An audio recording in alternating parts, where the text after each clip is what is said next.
जय हिंद किसान भाइयों। आज हम आपको जानकारी देंगे कि बजट 2025 में जो किसानों के लिए क्या दिया गया है, भारत सरकार द्वारा क्या सौगात दी गई है। तो आज हम बजट पे आपको हम जानकारी देंगे। 2025 का जो बजट 1 फरवरी को पेश हुआ था, उसके संबंध में हम आपको बताएंगे कि किसानों को क्या सौगात दी गई है और उनको क्या फ़ायदा मिलने वाला है। कुछ किसान भाइयों को ये उम्मीद थी कि 1 फरवरी को जो बजट लागू हुआ है, उनकी किसान सम्मान निधि की जो राशि है 2000 से बढ़कर 4000 हो जाएगी, परंतु उनको यह निराशा मिली है कि वो किसान सम्मान निधि की किस्त बढ़ी नहीं है। परंतु हम आपको जो फ़ायदा मिला है भारत सरकार द्वारा, मैं उसकी जानकारी मैं दे रहा हूँ। देखिए, जो सरकार की योजनाओं से देश की खेती किसानी उन्नति होने के साथ ही किसानों की आर्थिक स्थिति में भी सुधार हुआ है। प्रधानमंत्री किसान सम्मान निधि योजना के अंतर्गत फसल बीमा योजना जैसी योजनाओं से ही जहां खेती किसानी के पारंपरिक तौर तरीकों में बदलाव आया है। आइए जानते हैं कि इस बजट में योजनाओं में कौन सी हैं जो किसानों के लाभ पहुंचा रही हैं। तो सर्वप्रथम डिजिटल डेस्क नई दिल्ली के माध्यम से हम आपको जानकारी दे रहे हैं कि बजट भाषण में इस बार सबसे ज़्यादा जोर कृषि सेक्टर पर दिया गया है। विकसित भारत को सपनों को साकार करने के लिए अर्थव्यवस्था को प्रथम इंजन बताया गया है। वित्त मंत्री निर्मला सीतारमण ने भारत की विकास यात्रा के लिए पूरे कृषि बजट में दूरगामी नीतिगत मामलों की तस्वीर पेश की है। कृषि क्षेत्र के विकास और उत्पादकता में वृद्धि के लिए कई उपायों की घोषणा की है। किसान क्रेडिट कार्ड को जो 2000 और 3000 तक जो सीमा थी, उसको बढ़ा करके 5 लाख तक कर दिया गया है। देखिए किसान भाइयों को यही एक सबसे बड़ी जो है फ़ायदा पहुंचाने वाली बात है, क्योंकि पहले 3 लाख तक जो है कृषि ऋण ले लेते थे, लेकिन उसको बढ़ा करके 5 लाख कर दिया गया है, जो कृषि क्षेत्र का क्रांतिकारी कदम माना जाता है।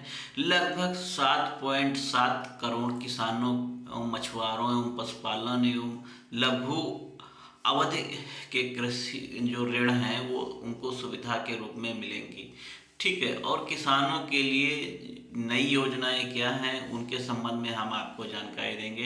किसानों को प्रौद्योगिकी सहायता दी जाएगी जो वस्त्र क्षेत्र में विकास में सहायक होगी। किसानों की आय बढ़ेगी और भारत के परंपरागत वस्त्र क्षेत्र में नई जान आएगी। बिहार में मखाना बोर्ड बनाने की घोषणा करते हुए वित्त मंत्री ने कहा कि इसमें मखाने के उत्पादन, प्रसंस्करण, मूल्य संवर्धन एवं विपणन व्यवस्था में सुधार आएगा।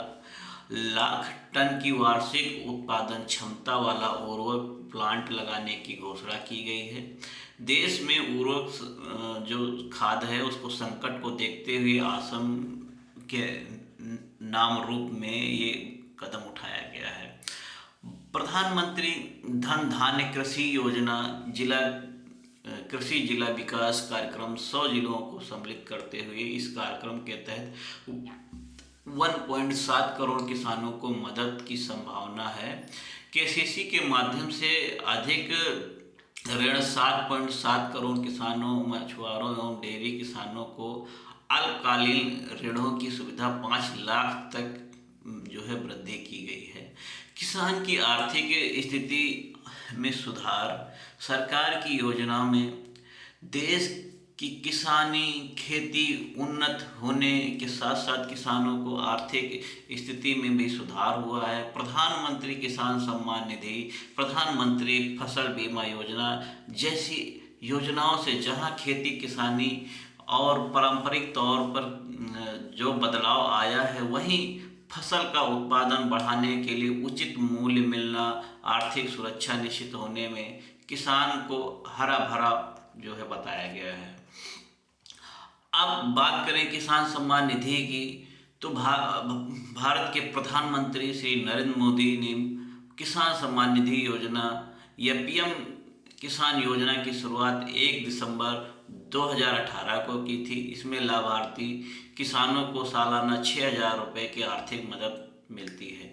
यह रकम साल में 4 महीने में 3 किस्तों में मिलती है। हर किस्त 2,000 रुपये डायरेक्ट बेनिफिट ट्रांसफ़र के माध्यम से सीधे खाते में आती है। आइए जानते हैं कि योजनाएं कौन सी हैं और किसानों को किस तरह से लाभ पहुंचा पा रही हैं। प्रीमियम का भुगतान करना होता है। किसानों को रबी की फसलों के बीमा के लिए प्रीमियम का भुगतान करना होता है। किसानों के खरीफ फसलों के लिए प्रीमियम का भुगतान करना होता है। वाणिज्य और बागवानी फसलों के लिए इन लोगों को मिलता है लाभ।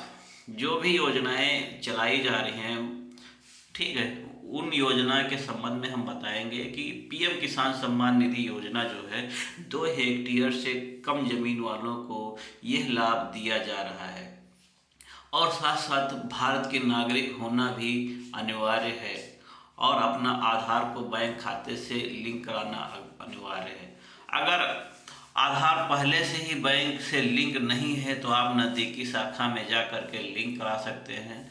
और यह योजना केवल छोटे और सीमांत किसानों के लिए थी, लेकिन अब इसमें सुधार किए गए हैं। अधिक किसानों को इसमें शामिल किया गया है। ठीक है, अब हम आपको जानकारी देंगे कि फसल बीमा योजना क्या है। फसल बीमा योजना उन किसानों की फसलों की विफलता या नुकसान के कारण होने वाली आर्थिक हानि से बचाने के लिए यह योजना काफ़ी सहायक है। यह 13 जनवरी 2016 को की गई थी और इसका उद्देश्य किसानों को फसल बीमा प्रदान करना है ताकि अपनी फसल की शुरुआत कर सके और आर्थिक संकट से बच सके। तो हम आपको आज इतनी ही जानकारी दे रहे हैं। ठीक है, देखिए, फसल बीमा योजना तो बहुत सारे किसान करते हैं, लेकिन इनका लाभ जो है बड़ी बड़ी कंपनियां जो है नहीं दे पा रही हैं। ठीक है, तो आपसे जानकारी करेंगे कि आप जो किसान सम्मान निधि योजना जो है, ठीक है, आप उसका स्टेटस जरूर चेक कर लें, क्योंकि अभी 24 फरवरी 2025 को जो है किसान सम्मान निधि योजना जो है उसका बेनिफिट मिलने वाला है। ठीक है, तो आज के लिए इतना ही। जय हिंद, जय भारत, जय